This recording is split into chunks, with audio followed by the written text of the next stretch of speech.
Halo Kak Muhammad Sabar. Assalamualaikum warahmatullahi wabarakatuh. Selamat malam semuanya. Jadi aku Syifa, aku dari Imbakti, dan kali ini aku akan yang membawakan acara webinar di malam hari ini. Nah, kebetulan karena sebelum kita memulai acara, mari kita berdoa dulu ya. Berdoa menurut kepercayaan kita masing-masing memulai.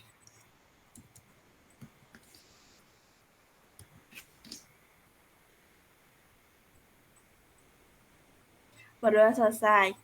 Nah, sekarang kita langsung mulai aja untuk ke Kak Arbi. Kak Arbi silakan untuk perkenalan dan silakan untuk pembawaan materinya, Kak. Kami persilahkan.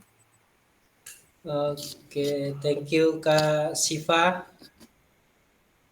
Sama-sama, Kak. Oke, terima kasih. Tapi sebelumnya ini aman ya? Suara oke di sana ya? Aman, Kak, terkendali. Aman Kak, Nanti jelas. kita udah cuap-cuap, udah panjang lebar ngomong. Rupanya nggak sampai suaranya. Kacau juga. Oke, tapi aman. Nah,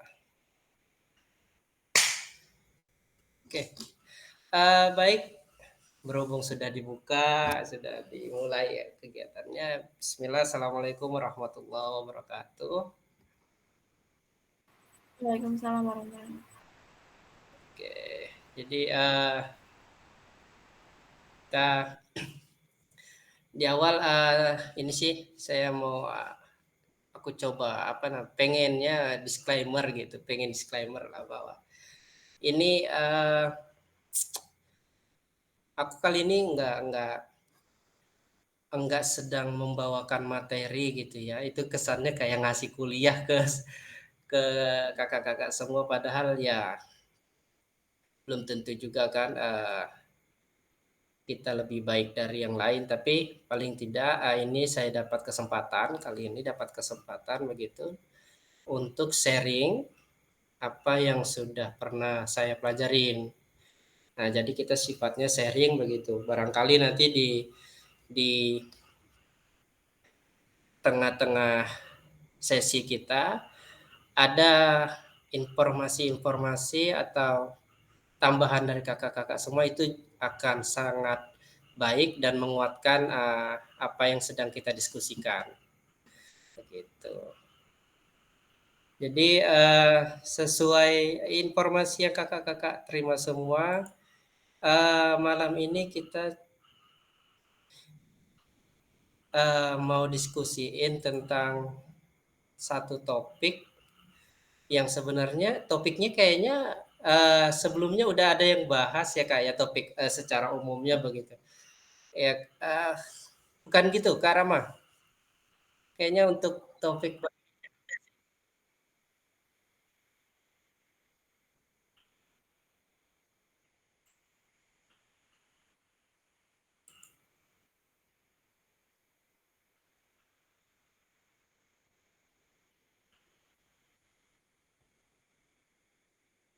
eh,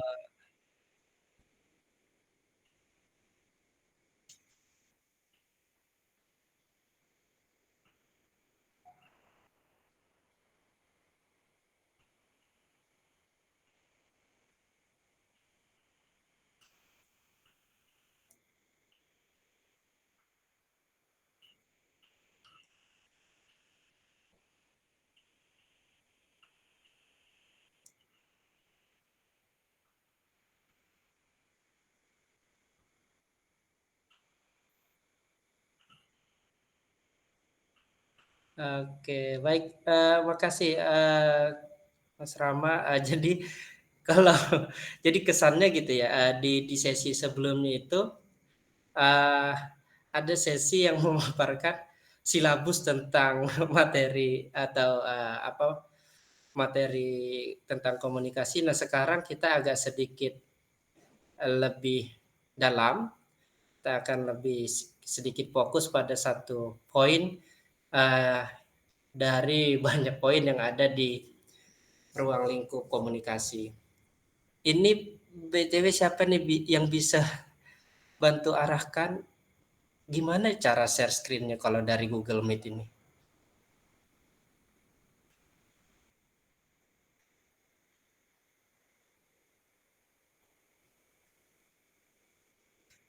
Iya, tadi udah diklik cuman dia muncul pilihan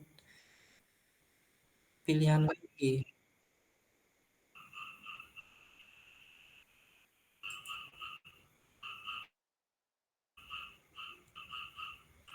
Anjir.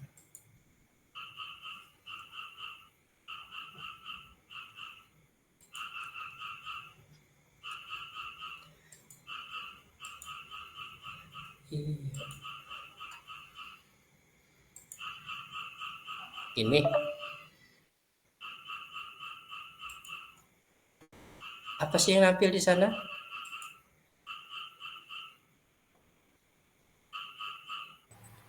Belum ada Kak. Belum ada ya? Ya sebentar, mungkin karena mau bisa bantu.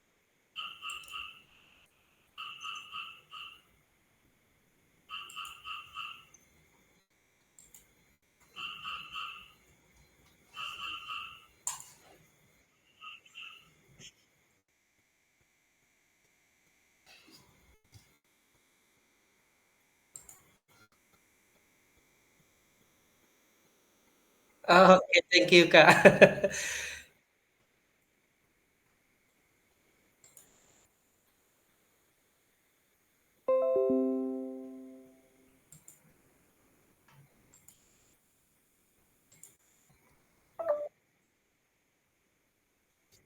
Oke, thank you. Oke, baik, sudah tampil ya. Baik, Kakak-kakak, teman-teman semua, ini izin begitu ya untuk apa namanya, memudahkan saya bicara gitu, panggilnya teman-teman. Mohon jangan ada yang tersinggung begitu. Jadi saya sebelum minta izin gitu. Barangkali ada yang lebih senior begitu kan. Mohon jangan dianggap tidak sopan.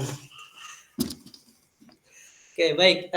Kali ini teman-teman kita mau diskusiin tentang satu bagian dari komunikasi begitu. Apa sih ada komunikasi terlalu ini ya banyak banyak variabelnya, banyak banyak hal, banyak banyak teknik, banyak banyaklah di dalamnya itu sesuatu yang perlu kita pelajari dari komunikasi. Nah, kita malam ini akan membahas satu dari yang banyak itu.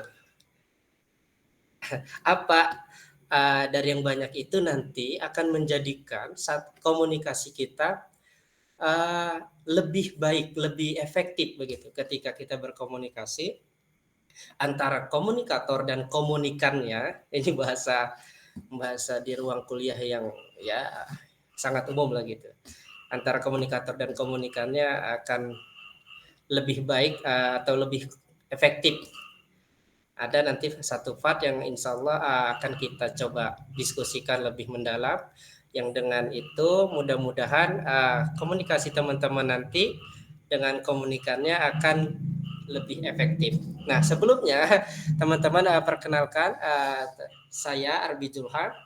Nah, saya adalah salah satu fasilitator dari Sekolah Literasi Indonesia.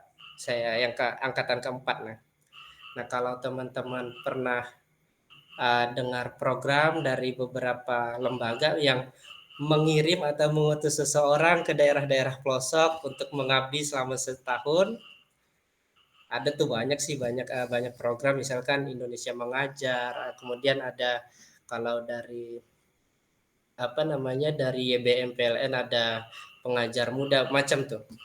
Nah, ini adalah SLI salah satu program yang juga mengutus seseorang ke daerah-daerah di berbagai pelosok Indonesia untuk mengabdi setahun.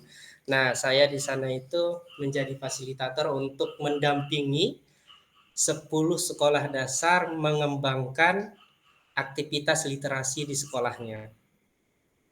Nah, jadi saya sebagai fasilitator waktu itu dapat tugas di udah jalan aja nih slide presentasinya kita belum sampai sana. Saya bertugas di apa namanya? Di Kabupaten Lebak di Provinsi Banten. Saya bertugas setahun di sana sebagai fasilitator dari program Sekolah Literasi Indonesia. Saya bertanggung jawab mendampingi 10 sekolah dasar plus 1 taman bacaan masyarakat. Nah, jadi saya mendampingi mereka untuk mampu merancang dan melaksanakan kemudian mengembangkan aktivitas literasi di sekolah. Itu.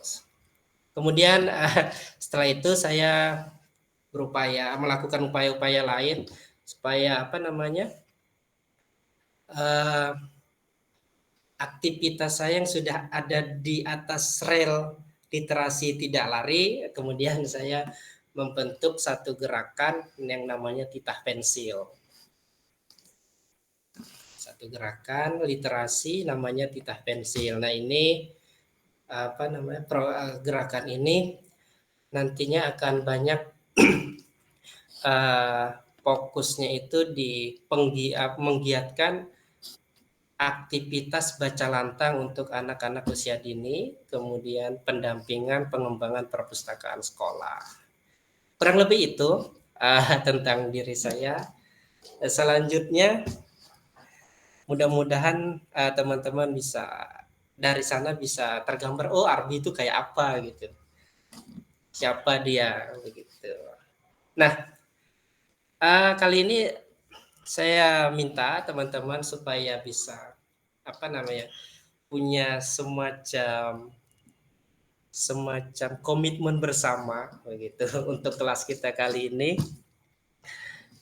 Ini saya nyebutnya deklarasi belajar. Nah, jadi supaya kita dapat sugesti positif terhadap diri kita supaya giat belajarnya itu malam ini full.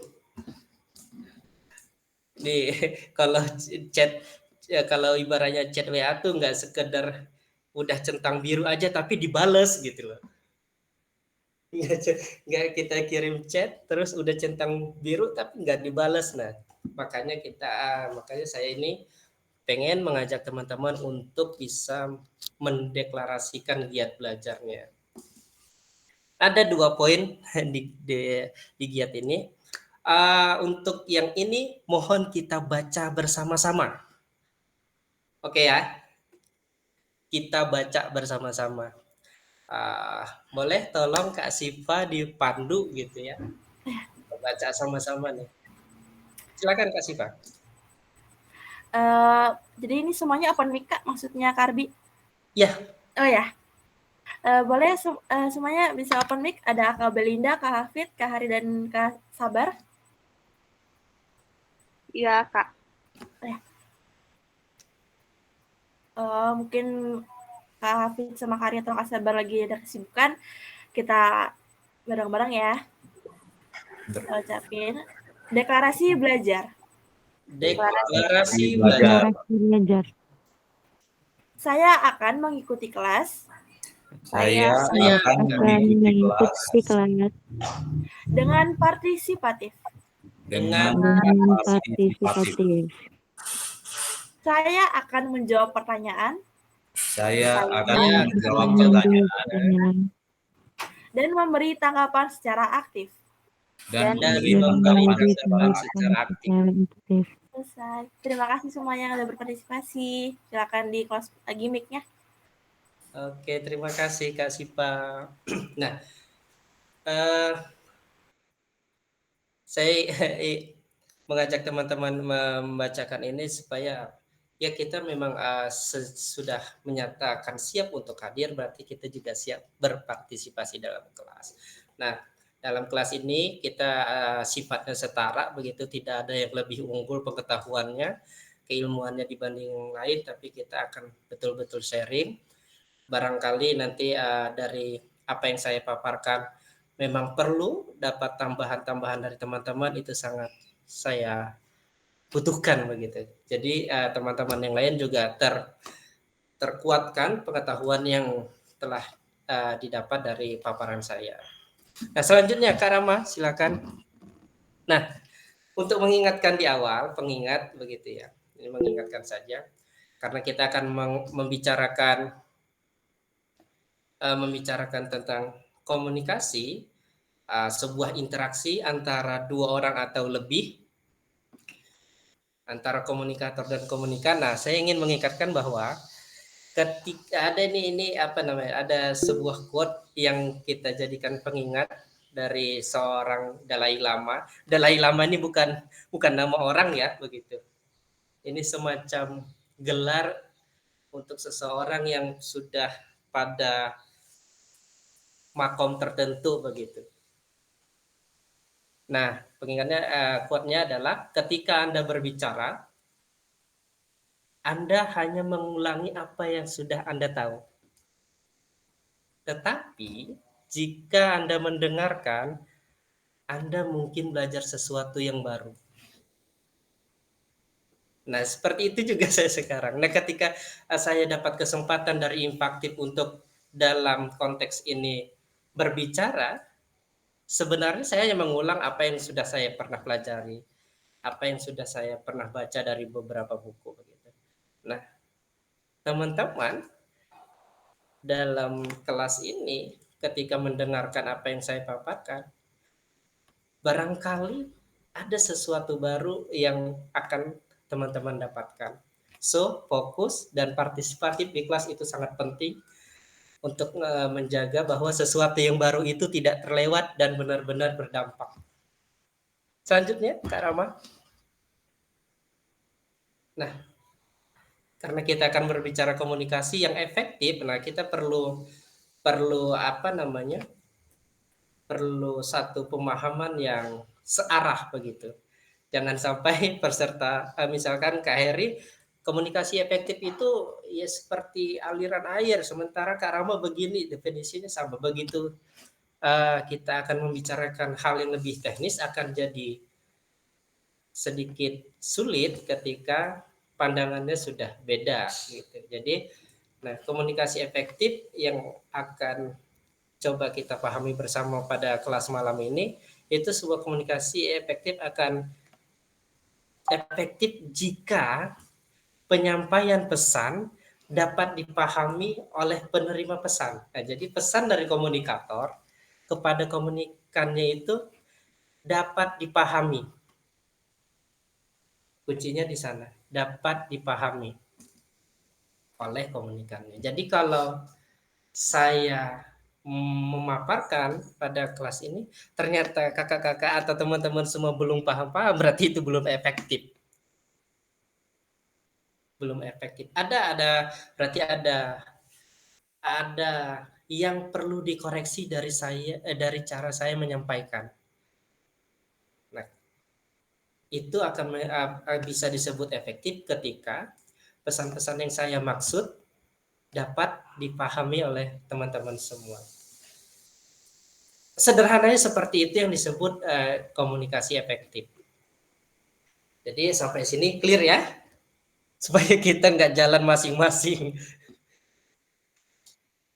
Oke, silakan lanjut Kak Rama slide-nya. Nah, sekarang saya pengen bertanya dulu nih.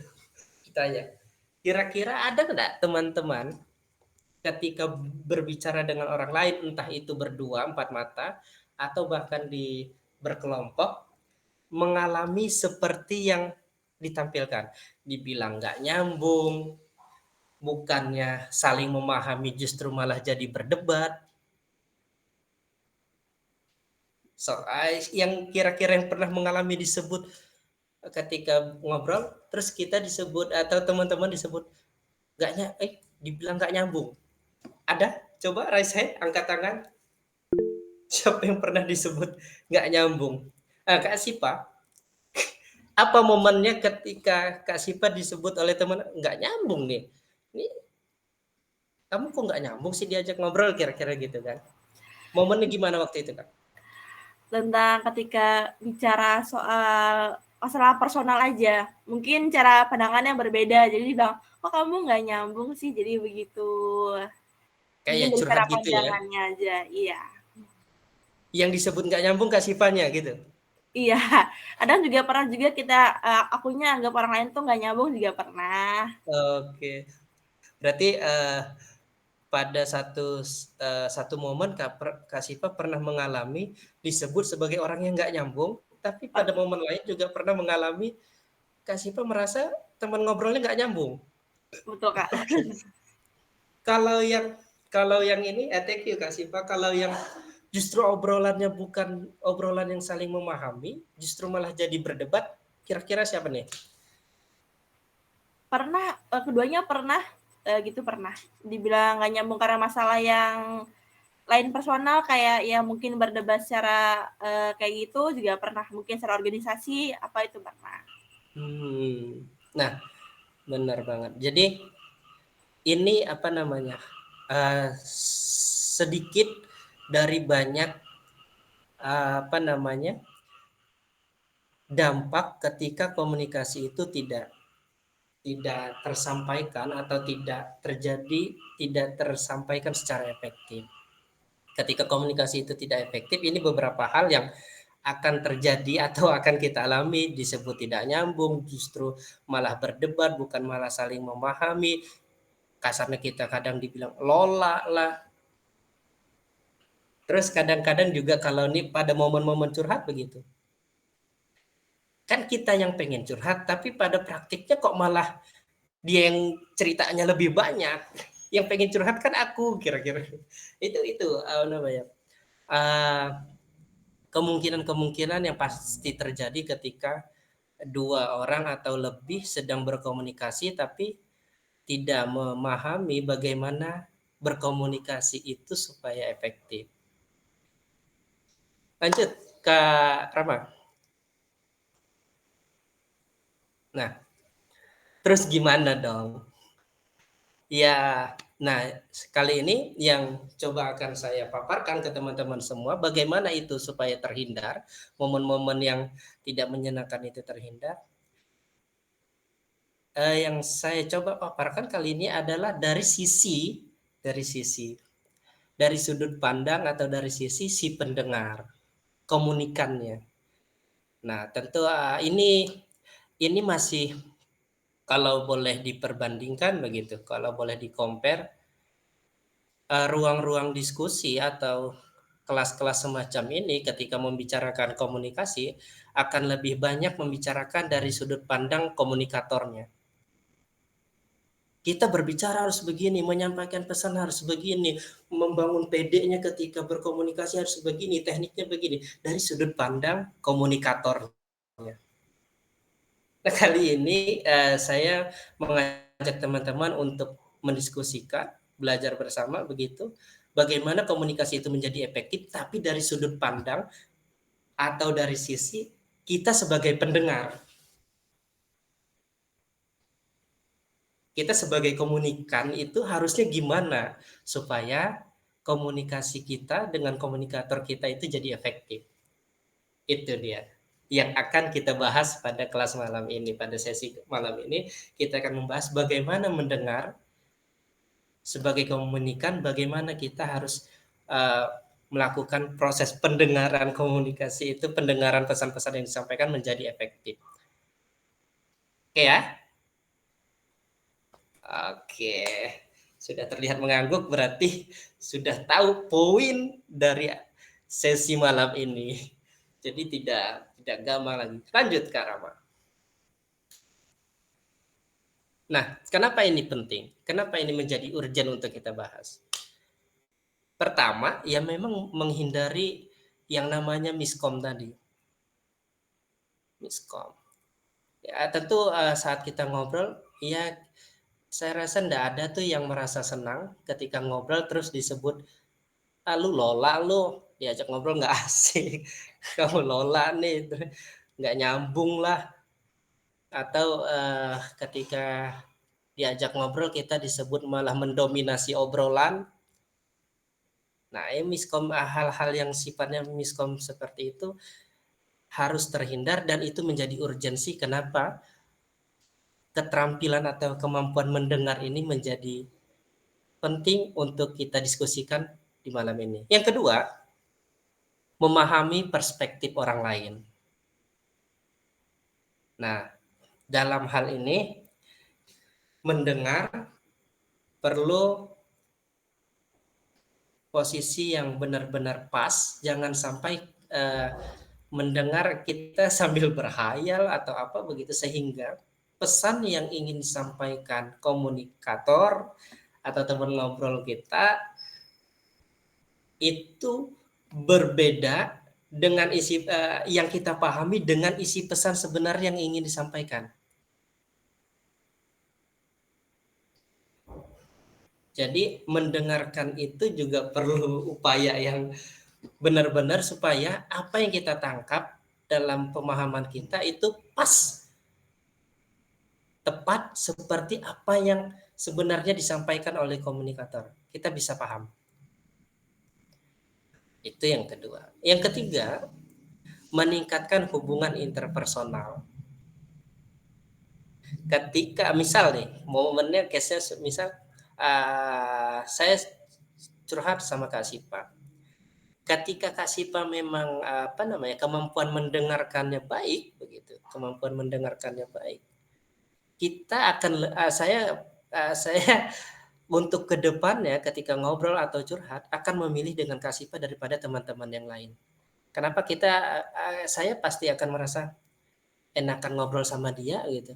Saya merasa didengerin, dihargain, apa yang saya sampaikan ditanggepin gitu. Sementara sama yang lain mungkin enggak begitu. Nah, ini bonding interpersonalnya ini jadi kuat antara komunikator dan komunikan.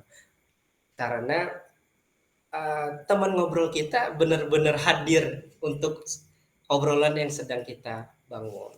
Itu beberapa urgensi kenapa mendengar itu perlu kita siasati gimana mendengar itu dengan efektif. Next, Karama.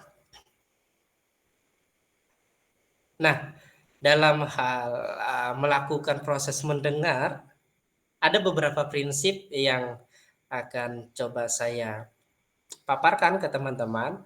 Mudah-mudahan aplikatif begitu ya, sehingga ketika nanti teman-teman berposisi sebagai pendengar dapat menerapkan ini dan proses komunikasinya menjadi lebih efektif. Yang pertama, hadir secara utuh.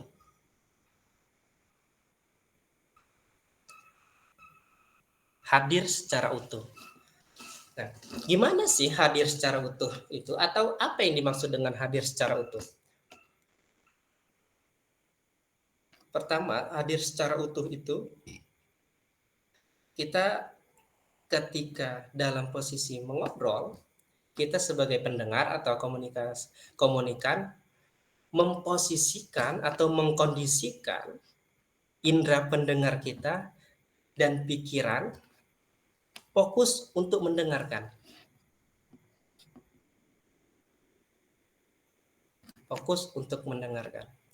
Jadi kita jangan hanya jadi indera pendengar dan pikiran fokus untuk mendengarkan.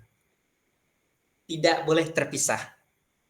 Indera pendengarnya sudah ready, sudah disiapkan untuk mendengarkan pemaparan begitu. Tapi pikirannya ke lain hal. Duh, gimana ya meetingku besok, sudah di schedule belum ya?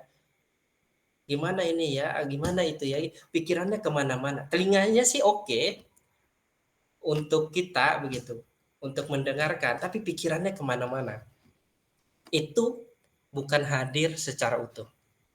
Hadir secara utuh, indera pendengarannya sudah khusus untuk mendengarkan, pikirannya juga fokus.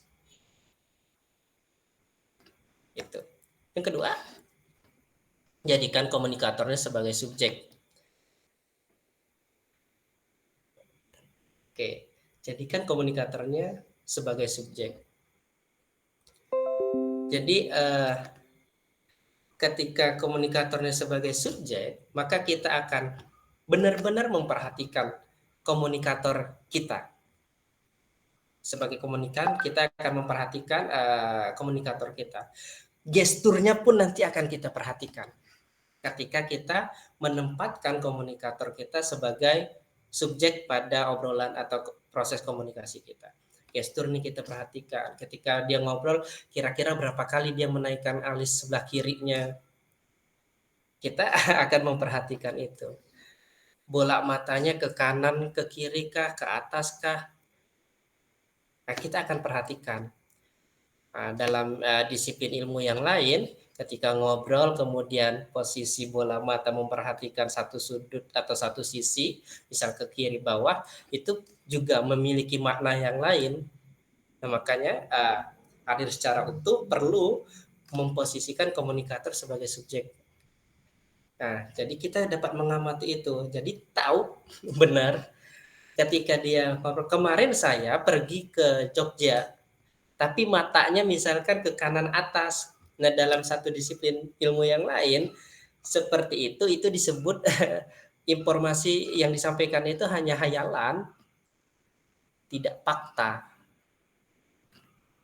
Jadi ketika kita bisa menempatkan seperti itu, kita akan betul paham, oh ketika dia menyampaikan bahwa kemarin dia pergi ke Jogja itu tidak benar. Cirinya apa tidak benar? Oh, matanya ketika menyampaikan itu melihat sisi ini. Jadi kita tempatkan komunikator kita sebagai subjek. Yang ketiga, untuk hadir secara utuh, bagaimana kita harus menahan diri untuk pas respon. Ini kadang-kadang pendengar atau komunikan ini agak nafsuan. Ketika dengar orang ngobrol mau nyalip aja, mau nyela aja, memotong pembicaraan orang lain aja. Jadi tahan diri untuk pas respon. Dengerin dulu. Kalau kalimat yang disampaikannya terdiri dari 10 kata, habiskan 10 katanya baru respon. Jadi tahan diri untuk pas respon. Dengarkan dulu. Karena memang posisi kita sebagai pendengar, sebagai komunikan. Itu. Jadi mendengar efektif akan terjadi ketika prinsip pertamanya itu kita hadir secara utuh. Prinsip yang kedua, mengkonfirmasi ulang. Kita dengarkan, tadi kan sudah kita posisikan diri kita seperti apa, hadir secara utuh, kemudian biarkan komunikatornya berbicara, menyampaikan sesuatu pesan yang ingin disampaikannya. Setelah selesai, tadi kan kita menahan diri itu untuk pas respon. Tahan diri untuk pas respon, dengarkan saja dulu sampai selesai. Nah, setelah itu prinsip kedua, konfirmasi ulang. Supaya konfirmasi ulang ini tepat sesuai dengan topik yang dibahas atau yang disampaikan, kita selama mendengarkan perlu memberi poin-poin atau mencatat begitu, membuat highlight poin-poin apa yang disampaikan. Karena bisa dari satu paragraf atau panjangnya kalimat yang disampaikan, poinnya hanya 2 atau 3 begitu. Nah, poin-poin ini perlu kita garis bawahi, kita catat. Nah, itu pertama kita cari highlight mana yang perlu dikonfirmasi ulang atau tidak. Yang berikutnya itu kita parafrasekan. Kadang komunikator memaparkan satu poin saja, satu topik itu panjang sekali. Kita parafrasekan, baru tanyakan kebenarannya. Jadi setelah kita parafrasekan, kita tanyakan kebenaran, apakah ini yang kau maksud gitu. Setelah komunikator berbicara, kita sebagai komunikannya perlu mengkonfirmasi ulang. Tadi saya dengar kamu berbicara ini, dan itu. Apakah seperti itu yang kau maksud? Konfirmasi ulang. Oh, enggak gitu. Kadang-kadang komunikator gitu. Enggak gitu maksudku. Maksudku begini. Jadi kau nanti pergi ke sana, ambil bukunya, jumpai kasirnya, begitu. Ternyata jadi supaya tidak terjadi itu kesalahan memahami pesan dari komunikator. Tanyakan. Saya dengar kamu tadi menyampaikan ini, apakah benar seperti seperti itu maksudnya, oh ternyata tidak. Jadi kita di prinsip yang kedua ini untuk mampu melakukan proses pendengaran yang efektif, highlight poin-poinnya, parafrasekan kalimatnya, dan konfirmasikan kepada komunikator apakah benar itu pesan yang dia maksud atau tidak. Nah, prinsip yang ketiga, nah baru di sini posisi kita dibenarkan untuk memberikan tanggapan. Nah, tadi setelah diparafrasikan kita tanyakan kebenarannya. Apakah ini yang kau maksud begini begitu? Oke, ternyata sudah sesuai apa yang kita tangkap dan pesan yang disampaikan oleh komunikator. Nah, khusus ini biasanya kasus yang akan saya contohkan ini biasanya terjadi ketika case-nya adalah curhatan, bukan diskusi di ruang rapat atau yang lain atau di kelas, tapi di ruang curhat gitu, empat mata. Kita perlu tanyakan, cerita yang barusan dia paparkan, dia sampaikan itu perlu kita tanggapin enggak? Setelah misalkan tadi saya curhat gitu ke Kak Sipa. Kak Sipa perlu menanyakan ke saya, mau aku kasih saran enggak? Setelah aku curhat begini begitu, oh pusinglah Kak Sipa, begini segala macam, kelasnya begini. Setelah saya habis dengan unek-unek saya curhatkan ke Kak Sipa perlu menanyakan, perlu saya kasih saran enggak? Mau dengar saran dari saya enggak? Kalau katanya enggak, ya udah enggak usah begitu. Jadi saran itu, tanggapan itu pun sekalipun kita punya pengalaman terkait apa yang dicurhatkan teman, misalkan gitu, dicurhatkan teman, enggak, belum tentu itu perlu kita sampaikan kepada dia. Tanyakan dulu, mau dengar saranku enggak? Perlu aku kasih saran atau enggak? Tapi bisa jadi nanti momennya tanpa kita tanya pun dia sudah minta, gimana Kak Sipa, menurutmu gimana? Gitu. Ya kalau sudah ditanya begitu, sudah diminta, kasihkan. Jadi tanggapan itu nunggu lampu hijau gitu. Tanggapan itu nunggu lampu hijau dari komunikator. Berikutnya berempati. Berempati. Jadi berempati sederhananya begini sih case-nya. Kalau teman kita bercerita tentang satu kesedihannya, kesusahannya, ya kita jangan ketawa. Itu contoh yang paling sederhana dan paling mudah saya rasa. Kalau teman kita bicara tentang kesukarannya, kesusahannya, tadi aku di kantor pusing lah, dimarahi bos begitu, ya kita jangan ketawa. Itu bentuk empati yang paling nyata. Jangan ketawa, gitu doang. Itu tidak berempati sama sekali. Jadi itu contoh sederhana tentang berempati. Ya kalau yang diceritakannya tentang kesukaran itu tadi, jangan ketawa, itu jangan. Berempati, tunjukkan empati kita terhadap apa yang disampaikan. Kemudian mengapresiasi. Nah, khusus untuk mengapresiasi ini, misalkan di teman pada yang cerita itu teman kantor kita, tadi aku rapat nih sama manajer begini begitu, dia cerita. Ini tips aja begitu. Kalau mengapresiasi jangan pada hasilnya. Kita perlu mengapresiasi teman kita, tapi jangan pada hasilnya. Tapi proses yang dia lalui, bagus deh.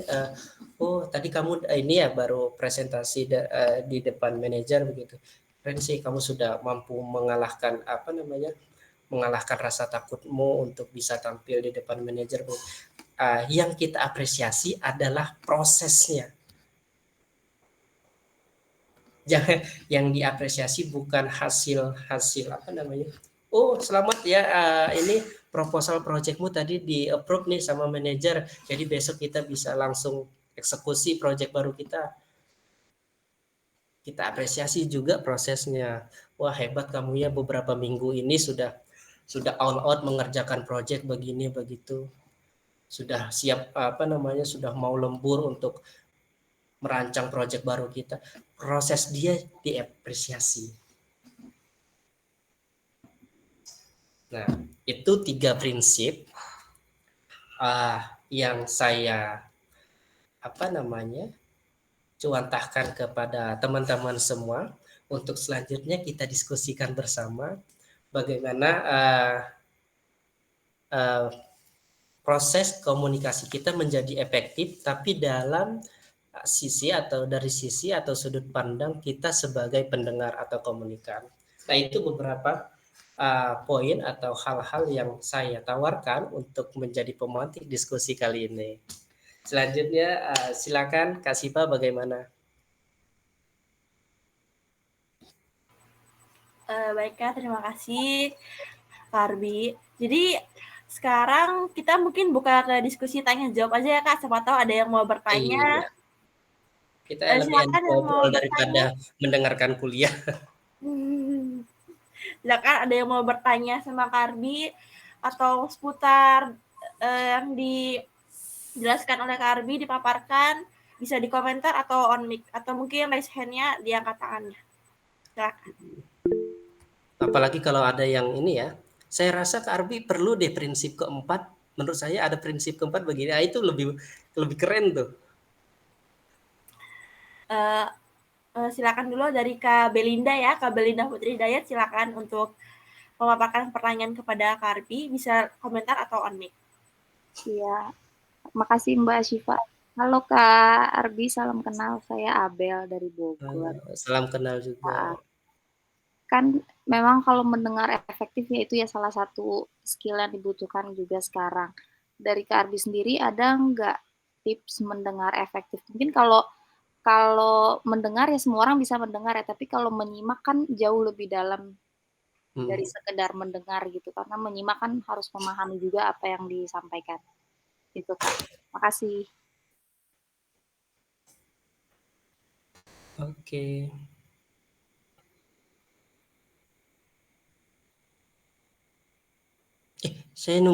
Aku nungguin arahan dari Kak Sipa nih, mau gimana? Oh, maaf Kak, mungkin saya langsung jawab. Oh, Kak Arbi bisa langsung jawab Kak. Oh begitu, kirain mau dikumpulin dulu atau gimana gitu. Thank you Kak Sipa. Apa tadi panggilannya, Abel ya? Iya, Abel. Oke Kak Abel. Kalau ditanya tips gimana sih supaya menyimak itu jadi benar-benar menyimak gitu.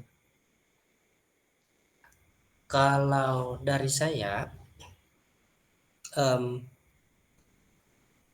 yang selalu saya tekankan ketika di beberapa ruang diskusi yang saya terlibat di dalamnya, yang utama itu ya hadir secara utuh. Ini kayak apa ya? Kayak gerbangnya gitu, kayak ini syarat awal yang harus selesai gitu. Kalau di agama tuh kan kadang ada istilah gini. Yang pertama kali dihisap itu dan menjadi kunci itu sholat. Nah, kalau menurut saya dalam proses komunikasi itu tidak akan efektif kalau yang mendengarkan itu tidak benar-benar hadir secara utuh. Nanti bagaimana dia menanggapi, bagaimana kemampuan dia memahami pesan yang disampaikan komunikator itu menurut saya berpengaruh seberapa luas pengetahuannya, seberapa jauh pengalamannya. Misalkan membahas topik obrolannya misal gitu, topiknya tentang pemilu. Semakin sedikit informasi dia tentang kepemiluan, proses pilpres segala macam, maka kemampuan menanggapinya tentang topik itu juga menurut saya akan semakin rendah. Nah, terus tapi dia tetap akan mampu berposisi sebagai pendengar yang baik kalau dia benar-benar hadir secara utuh. Makanya di pandangan saya, kunci utamanya itu pendengar atau komunikan itu harus bisa hadir secara utuh di obrolan itu. Ketika yang satu ini, poin prinsip pertama ini hadir secara utuh ini gagal, ke belakangnya semua gagal. Sekalipun sekalipun misal tadi kan topiknya tentang kepemiluan gitu.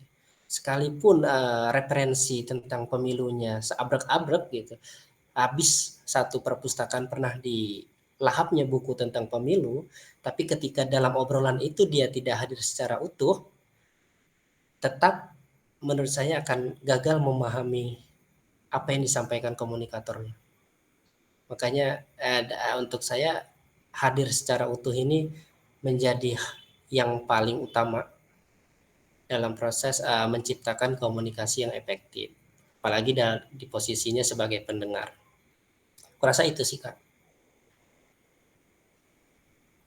Oke, jelas. Makasih, Kak. Sekarang Ya, selanjutnya sama-sama. Kak Hari atau Kak Heri, silakan Kak. Oke, baik. Terima kasih Kak Ardi, Kak Siva. Izin mau bertanya. Terkait menciptakan komunikasi yang efektif. Itu mana yang lebih penting dari sisi si pemberi pesan atau dari si penerima pesan atau bahkan kedua-duanya? Mungkin mohon dijelaskan dari Kak Ardi gitu. Untuk membentuk kondisi suatu komunikasi yang efektif, mana yang lebih penting? Apakah dari sisi pemberi pesan atau dari sisi penerima pesan? Mungkin itu aja. Sama-sama nunggu apa ujungnya. Ya, Kak, silakan Kak Arbi, mungkin jawaban. Thank you Kak Ari gitu.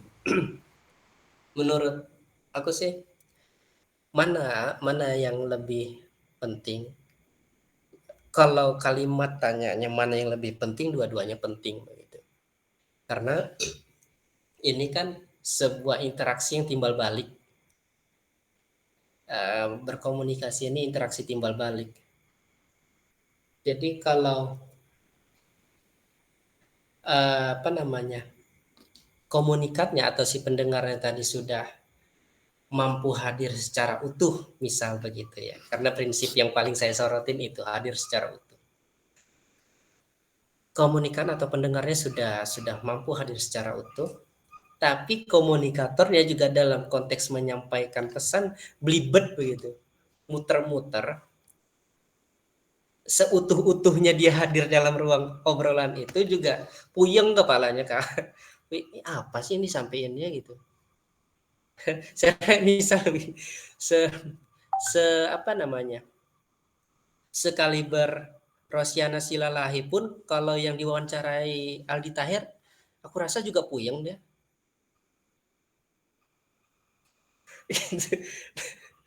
sekelas Rosiana Silalahi pun kalau narasumbernya Aldi Taher pusing juga gitu.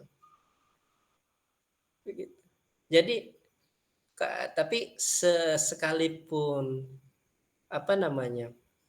pendengarnya seperti Aldi Taher tapi dia memang hadir secara utuh, dia bisa kok paham apa yang disampaikan. Misalkan teman ngobrolnya Rosiana Silalahi makin bagus begitu karena komunikatornya pada posisi maksimal. Sekelas Aldi Taher pun akan paham gitu. Tapi kebalikannya juga gitu. Sekelas Rosiana Silalahi pun dan dia posisinya sudah hadir secara penuh begitu memenuhi prinsip itu. Komunikatornya seperti Aldi Taher pusing juga. Jadi dua hal ini sama pentingnya begitu untuk menciptakan proses komunikasi yang efektif. Komunikator bisa menyampaikan pesan secara clear, tidak belibet-belibet. Komunikannya bisa mendengar secara utuh pesan yang disampaikan sehingga mampu memahami. Jadi sama sih pentingnya begitu. Nah, tapi kalau pertanyaan Kak Heri lanjutannya adalah, kalau sama penting kenapa kita bahas satu aja malam ini, tidak dua-dua?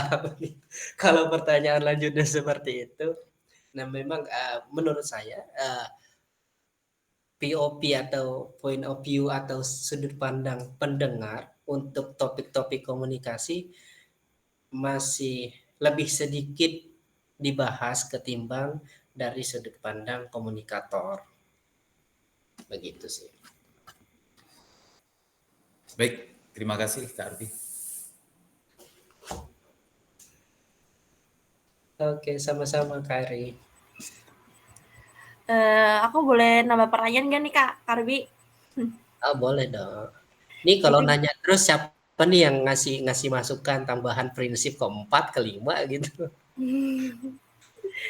Jadi gini Kak Arbi, aku mau nanya nih, kalau gimana cara kita menanggapi pembicaraan agar kita nggak mendominasi tuh pembicaraannya.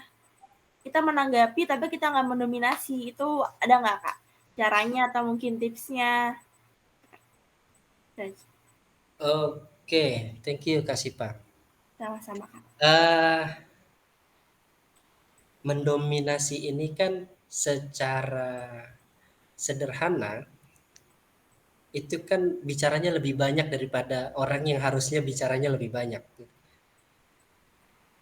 A sebagai komunikator, B sebagai komunikan.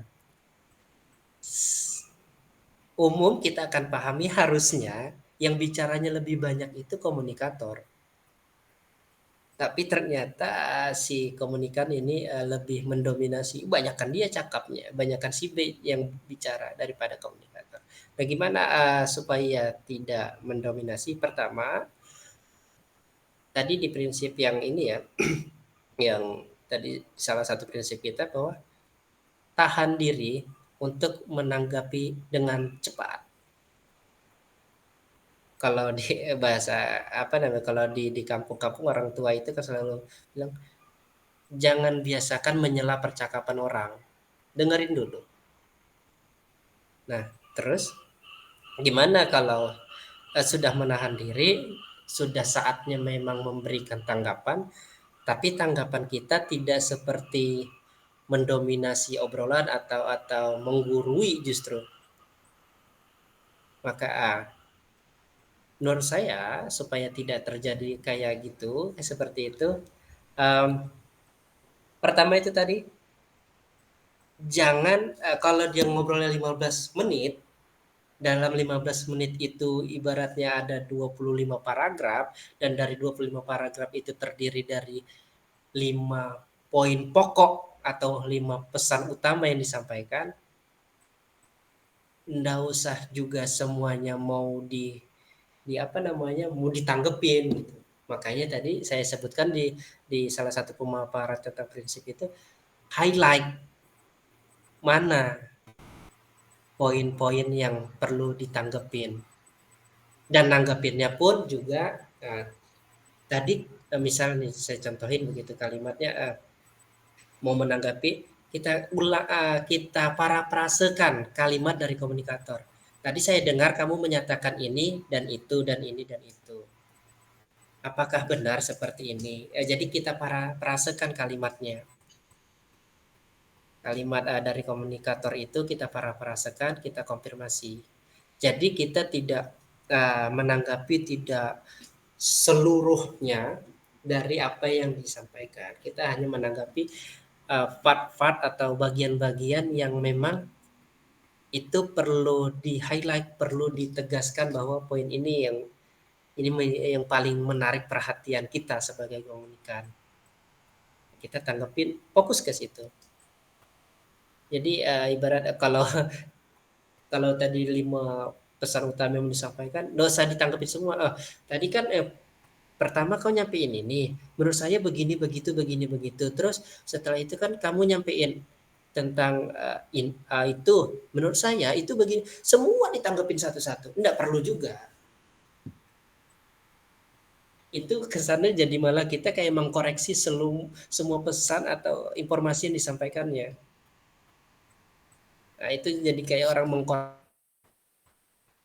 menurut saya poin pertama itu kurang pas, ini begini, poin kedua begini.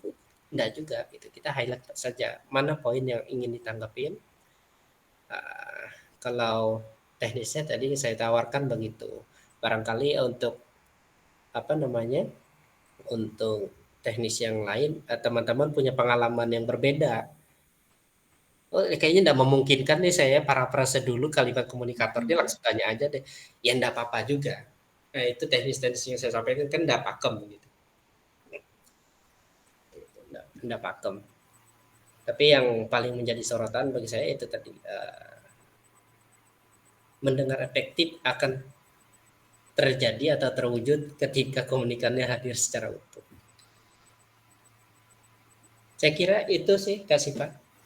Baik Kak, terima kasih ya Kak atas jawabannya. Sangat bermanfaat sekali untuk kita semua Kak. Jadi apa ada pertanyaan lagi dari yang lain atau ada yang mau bertanya lagi?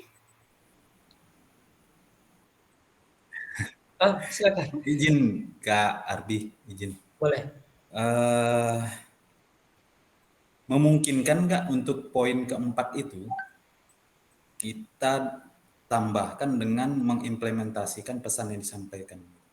Karena kalau hanya mendengar saja, tidak diimplementasikan, mungkin rasanya tidak ada output yang bisa kita rasakan. Memungkinkan nggak gitu menurut saya? Gimana Kak Ardi? Mengimplementasikan kurang lebih kan artinya kita melakukan begitu ya Kak ya? Betul, betul, betul.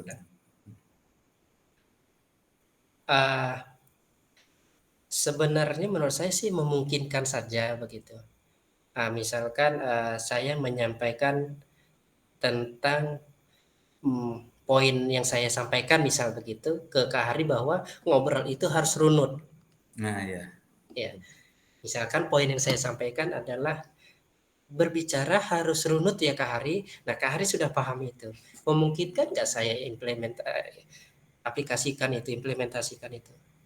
Ya memungkinkan saja. Memungkinkan saja. Hanya saja menurut saya implementasi itu bagian yang tidak apa namanya? Tidak terhubung secara langsung dalam upaya menciptakan mendengar efektif. Jadi proses mendengar efektif itu tadi sudah terwujud ketika Kak Hari sudah mampu hadir secara utuh dan pesan yang saya sampaikan ke Kak Hari full diterima, dipahami secara tepat. Pesannya tadi, Kak Hari ngobrol itu harus runut. Kak Hari sudah tangkap dan pahami itu. Maka sudah terwujud yang namanya mendengarkan secara efektif. Kalau Kak Hari mengimplementasikannya, itu bahagian yang tidak terpisah tapi tidak terhubung secara langsung. Gitu. Saya kira itu Kak Hari. Siap. Terima kasih Kak Arbi. Thank you. Baik, apa ada lagi yang mau bertanya? Oh nggak pencet ya Kak Rama ya? Oh, itu namanya raise hand.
Baik Kak Rama, terima kasih Kak Rama atas informasi tambahannya juga untuk kita semua. Jadi kita lanjut lagi, apa ada lagi yang ingin memberikan pertanyaan atau yang ingin ditanyakan?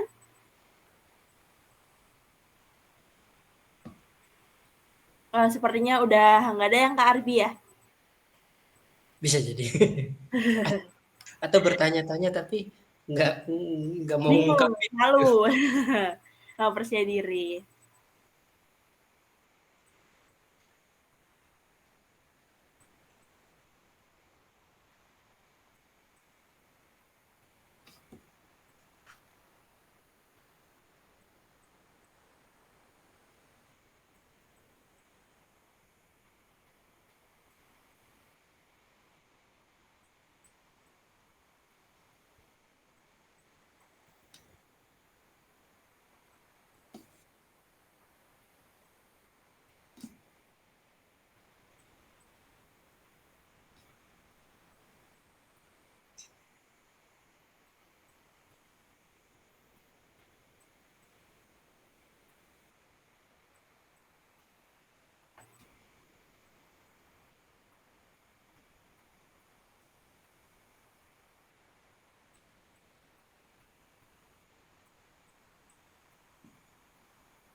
Baik Kak, terima kasih Kak Rama.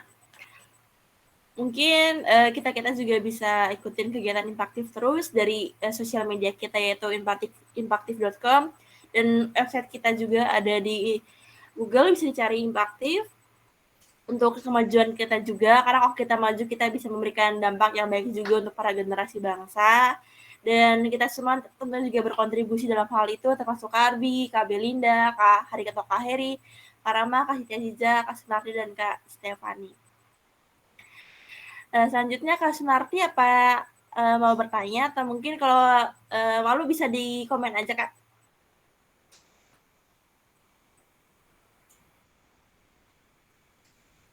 Gimana Kak Sunarti?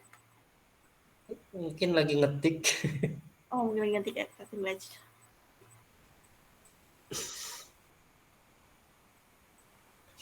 Jadi yang mau mungkin kalau misalkan kita ada kegiatan juga, boleh teman-teman share semua, mungkin share di sosial media atau apa melalui postingan Impaktif, di repost di sosial media teman-teman. Itu bisa juga ya teman-teman, itu sangat membantu kita semua, bukan hanya Impaktif doang yang dapat terbantu, tapi kita semua juga pasti akan terbantu atas ilmu yang akan disampaikan. Oh, jadi sepertinya Kak Sunarti nggak jadi nih ya. Baik Kak, mungkin kalau Kak Sunarti ada kejutan pertanyaan bisa diomongkan di grup. Mungkin teman-teman atau mungkin termasuk Arbi juga bisa membantu menjawab. Jadi makasih teman-teman semua yang udah meluangkan waktunya, terutama untuk Arbi juga yang udah meluangkan waktunya dan kesempatannya untuk memberi ilmu untuk kita semua.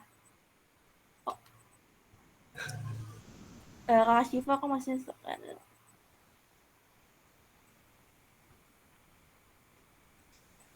berarti ini Kak Sunarti nggak jadi pertanyaan ya Kak? Apa maksudnya masih berpikir mau bertanya?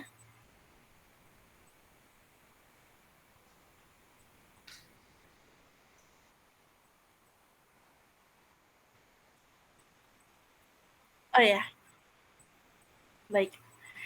Kita lanjut. Mari kita semua tutup acara ini dengan doa juga. Berdoa dimulai.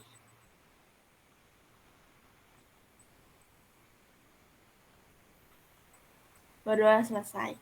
Terima kasih ya teman-teman semua. Kak Arbi juga terima kasih. Semoga kita akan bertemu lagi di kesempatan selanjutnya. Dan bisa juga kita ngobrol-ngobrol bareng nih di grup. Atau mungkin Jumat nanti kita bakal sama-sama sharing juga di sini, di grup itu. Karena kita kadang kalau Jumat biasanya ada Zoom bareng juga ya. Kadang kita sharing-sharing atau di grup juga. Terima kasih semuanya teman-teman. Selamat malam semuanya. Terima kasih. Selamat berjumpa lagi. Malam Kak. Thank you. Sama-sama.